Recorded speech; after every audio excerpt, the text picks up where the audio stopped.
Gawa tayo guys ng hopyang baboy. So guys, yung mga ingredients natin, isulat ko na lang sa description box para masundan nyo ng maayos. At umpisa na natin. Panurin na lang natin kung paano gumawa. Itong kwan ay ito yung dough number 2. Yung ginagawa ngayon.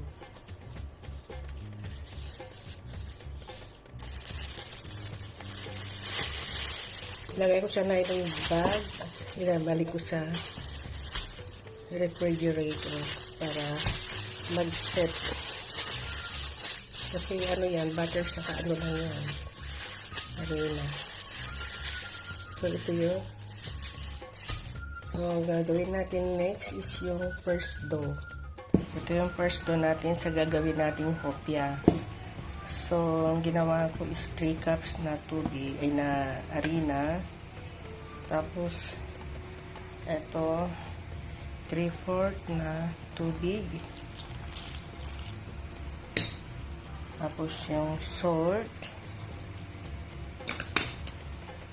Tapos, lagyan natin ng oil.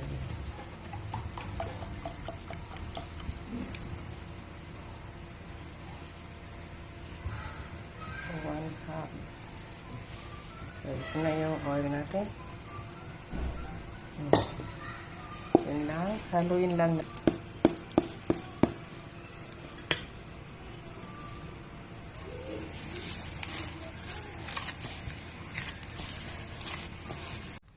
Hulog na natin yung mantika.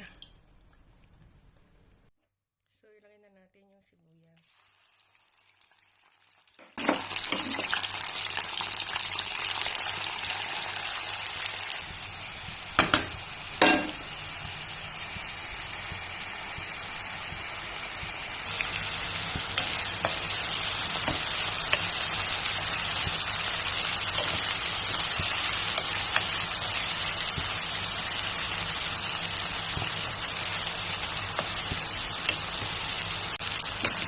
So, ilagay na natin yung asukal.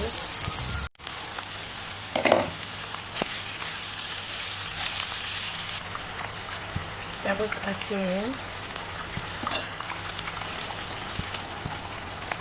Yung gatas.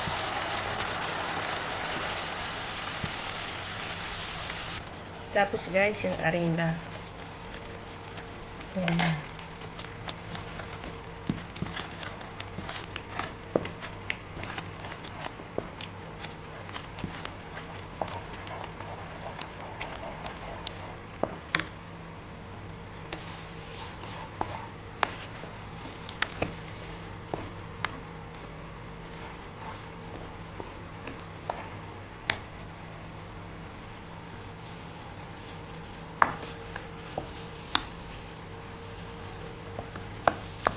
So, ibig sabihin nito guys, pag ganyan na, wala nang dumidikit, pwede na siya.